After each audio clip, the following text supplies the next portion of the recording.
Hi, everyone. Welcome to the podcast. I'm Ashley from Cortico, and I also have Kelly here from Cortico Support, who'll be showing us how the specialist booking works. Unlike regular online booking, specialist bookings allow doctors and MOAs to have more control when patients can book their appointments.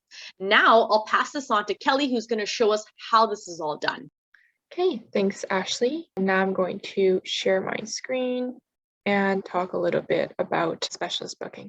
So like what Ashley said, specialist booking is a little bit different from regular online booking. The doctor will create a unique link that they'll send to the patients, and the patients will book using that specific link. What we have here is the specialist booking dashboard, and you can access this page by inserting your Cortico instance and /specialist booking. And you'll be able to find the dashboard. In the dashboard, you'll be able to see all the unique links that you've created in the past and their statuses as well. For you to create a new specialist booking link, you would simply click on Add Specialist Booking, and you'll be brought to this page where you can create the unique link. Just to paint a quick picture, let's say as a doctor, you have received the referral from the other clinic and you have taken that referral and added it to the patient's file. After that is done, you can create this unique link here. You're going to search up the patient's file via health card number or demographic number, whichever you prefer, and search the patient. So my test patient file has appeared here. And the next step is to select the provider. So depending on how many specialists at the clinic or any doctors that want to use this feature, they will all be listed here. I'm just going to go with this doctor here. Next is selecting a specialization. At this clinic, there is a ENT and neurologist, and I'm going to click on ENT specialization. And we also have this checkbox here, just indicating whether this is a new patient. If it's a follow-up appointment, then you can just leave this how it is in blank. Next, we have setting the booking range. By default, Cortico allows the patients to book from the earliest availability of the doctor to up to 30 days. So that will be the default. If you'd like to customize that, let's say you would only want the patients to book starting April, then you can change that to April as well. I'm just going to leave it at default here. Lastly, we have the booking link expiry date. The default on this is 1 week. So once the link is sent to the patient, the link will expire in 1 week. So the patient would need to book within that week. If you'd like to extend that, you can click on the calendar and select the date you'd like the link to expire. After everything is filled, we're going to add booking. And there you have it. It's the last one right here. I've booked at this doctor, this specialization. As soon as the link is created, it'll say successfully added, and the unique booking link is sent to the patient already. Now I'd like to go to the patient's email and see from the patient's perspective how they would be booking through this link now. So now I am in the patient's email inbox. This is what the email looks like. I'll say, dear patient, you can schedule an appointment with the doctor. So I'm going to click on this big blue button, which will bring me to what looks like a regular online booking page. It will indicate that you must book using this unique link. Your health card number, all that will be auto-populated. I'm going to proceed with booking here. And of course, the doctor is auto-populated as well. The clinic does have an option to add some questions as well if that's needed prior to the appointment. And everything else will be the same, such as asking for any notes, selecting preferred pharmacy, and so forth.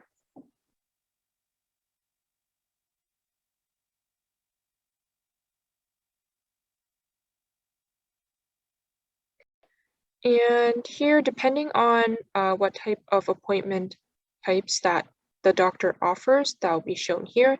This doctor offers video and phone, so those two are the options here.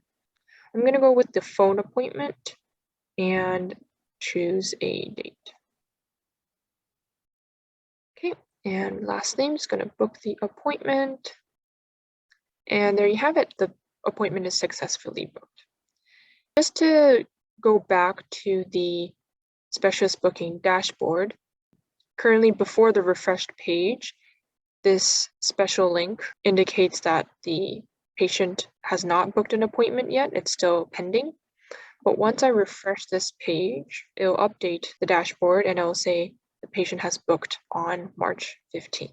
So that is a confirmation that the patient has booked the appointment. That's it for specialist booking. Specialist booking is useful for appointments that need to be booked further down the road instead of having it open and patients booking at any time. Specialist booking obviously is not only for specialists, family doctors can use this feature as well. Okay. One thing I really wanted to add was I think that specialists would really love to know is having a tool like this will reduce no-shows. Because I know specialists and many other practitioners, they absolutely despise when patients no-show. Okay, that's a good point to bring up, yeah. Another thing to bring up about specialist booking is that due to the even duration of specialist booking, they may be longer than regular appointments. It's crucial that these specialist bookings are not canceled last minute, and we want to prevent no-shows as much as possible. So we hope that the specialist booking feature can reduce and prevent no-shows as well. So now let's hear from a clinic manager who has been using the specialist booking feature, just to hear about his thoughts and his transition in using this feature. At Kensington, we have lots of GPs, a few specialists, pediatricians, psychiatrists, clinical counselors, a variety of specialized medicine here. For the GP bookings and stuff like that, a lot of it was always done through the website, but where specialists do require referrals, it's different ball games. When we get referrals from other offices, we'll basically input all the data for the patient, and we would always have to give the patient a call. So since the patient is referred from another clinic, most times when you call them, they're unsure what you're calling about or why this clinic's calling in the first place. And I think that we have to call probably 2 to 3 times to be able to get a hold of each patient. And it's kind of one of those things where when you first go to call them, they see the missed call, you leave a message, they don't reply. You call them again, you leave a message, they don't reply. You call them the third time and they're like, oh yeah, I've been meaning to call you, and here, I need to set up my appointment. When you finally kind of get them on the phone, you're always at the mercy of their scheduling. So it'd be like, oh, I'm available these days. And we're like, well, the doctor doesn't work these days. We have these days available. And they're like, oh, well, we can do afternoon, evening. Oh, wait, I have an appointment. Like there's a lot of back and forth when you finally get patients on the phone. So that's kind of what the current situation prior to the specialist booking looked like. And I think overall, it was a bit of an inefficient system. Did you also mention that the phone numbers used to be incorrect all the time as well? Yeah, so the thing is where kind of the information is not something that we collect directly from the patient. Sometimes we basically get phone numbers or different things from offices that were incorrect. So you have to give them a call. Oh, the phone number's not in service. Okay, call the office back, retrieve the correct phone number, and call the patient again. Foreseeing in the future, we've been getting a lot more emails now. So a lot of doctors' offices know that we're mostly electronic, we're mostly doing new things. So we're getting a lot more emails sent to us. And surprisingly, the number of emails that are incorrect is far less than the number of phone numbers that are incorrect. Right. And I guess there's updates to phone numbers and things like that as well. That could be a factor. So just to go over the pain points of booking a special appointments, you mentioned that there's a lot of back and forth from confirming appointments, rescheduling, all that. Let's say if this appointment was to book on regular booking system, it would be too open and it's not really controlled. So I guess that's where the specialist booking feature comes in to solve these issues. What would you say is the most helpful or beneficial part of the specialist booking feature? Well, I would say a lot of patients and people in general use email for a lot more things now. More people are prone to be checking their email daily, whether they use it for work or whether they use it for personal life. Email is something that's not going away and is just increasing in the amount of usage. So being able to send a patient an email directly saying, hey, we got your referral, we're ready for you to book, you can book directly here. I think it does help us on our end because we can first, the minute we receive the referral, as long as we know that it's something the doctor can see, we can send them a link.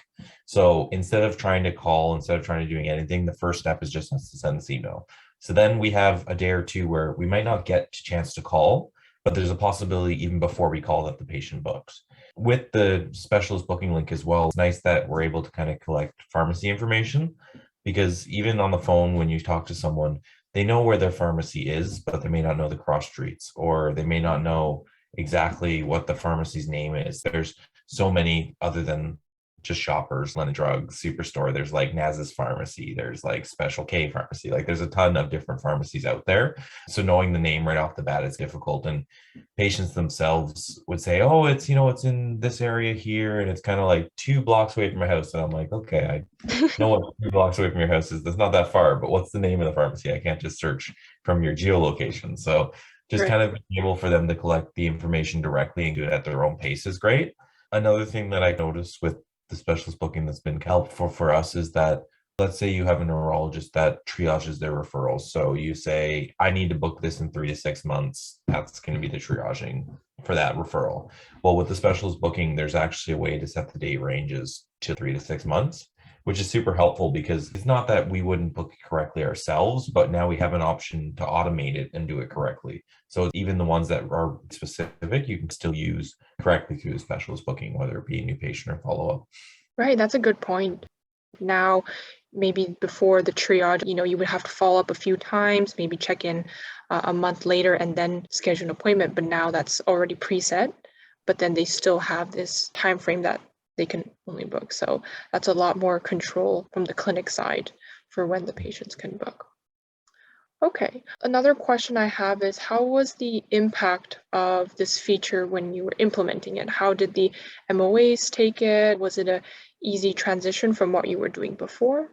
Well, I think like most of our MOAs are pretty used to online booking and everything like that. And the way the specialist booking is set up, it's quite user friendly. You really are just copying either the PHN or the demographic number and pasting it into specialist booking, choosing which doctor, and sending them the link. So from an MOA point of view, I would say it's a lot easier. And I don't think there's any downsides for MOAs. More or less what it can do is it can save you time. Like you can send them the link, they'll either book online or they don't.